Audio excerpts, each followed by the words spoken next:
বৃষ্টি হলে জলমগ্ন হয়ে পড়ে শিলচর আইজল রোডের দক্ষিণ কৃষ্ণপুরের একাধিক এলাকা। তাই জমাজল যন্ত্রণা নতুন কিছু নয় এখানকার এলাকাবাসীর কাছে।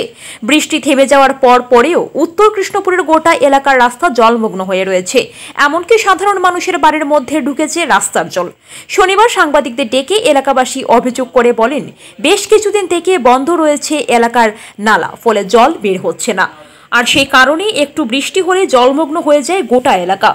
এই জল দীর্ঘদিন ধরে জমে থাকে, যার দরুন স্কুলের ছাত্রছাত্রীদের স্কুলে পাঠানো থেকে শুরু করে রোগীকে হাসপাতালে পাঠানো সমস্যা হয়ে দাঁড়িয়েছে সকলের কাছে। এই বিষয়ে স্থানীয় জেলা পরিষদ থেকে অভিযোগ করেও কোনো লাভ হয়নি। তাই তারা জেলা প্রশাসন এবং পূর্ত বিভাগের কাছে অনুরোধ করেন অতি সত্বর তাদের সমস্যার সমাধান করার জন্য। এদিন স্থানীয়দের মধ্যে উপস্থিত ছিলেন নাজিম উদ্দিন মজুমদার, নজরুল হোসেন লস্কর, নিজন উদ্দিন মজুমদার প্রমুখ। সামান্য বৃষ্টি দিলে রাস্তা জলে ডুবে যায়, বুঝছেন, আমরা ফ্ল্যাটের অনুভব করি। বাচ্চারা স্কুল যাওয়া অসুবিধা হয়, বুঝছেন। ওই যে ড্রেনগুলো একদম জল টানেন না, তো জলটা ব্লক আর কি, মানে জল যায় না। ওটার ব্যবস্থা লাগে আমরা একটু অনুরোধ করি সরকারের কাছে যে ড্রেন দেওয়ার লাগে। এদিকে জল মানে ওই সাইডের বেশি প্রবলেম আর কি, ওই সাইডের মানুষের প্রবলেমটা বেশি, কারণ এই সাইডে জলটা ড্রেন নাই, মেইন রোডও জল আই হয়। এবং এই যে মানে যতটা গল্লি আছে না, গল্লি করে বোঝাও যায় না, মানে ফ্ল্যাটের অনুভব করি আর কি আমরা সামান্য বৃষ্টি হইলে।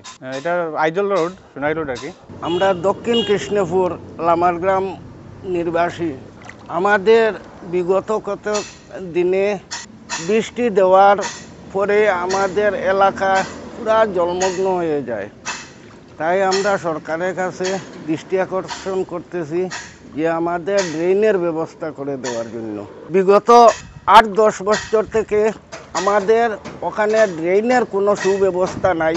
তাই বৃষ্টি দেওয়ার পরেই আমাদের এলাকা পুরা জলমগ্ন হয়ে যায়। তাই আমরা দৃষ্টি আকর্ষণ করতেছি যেন আমাদের ড্রেনের ব্যবস্থা করে দেওয়ার জন্য। আজকে আমরা দীর্ঘ কয়েক বছর থেকে এই যে জলের অবস্থাটা আপনার দেখতেছেন, প্রশাসনের কাছেও কয়েকবার আমরা করছি, অনুরোধ করছি যে আমরা একটা মাস্টার ড্রেন করার লাগে। প্রশাসন তো মাস্টার ড্রেন করছে না। এরপরে যদি একটা ছোটোখাটো একটা ড্রেন করে দিত, তবুও আমরা ওই যে এটা মানুষগুলো চলতে ভালো হয়। এরপরে আমরা জেলা পরিষদ, আমরা গ্রামের এফআরএল ফজলুর রহমান সাহেব, উনার কাছে আমরা কয়েকবার গেছি।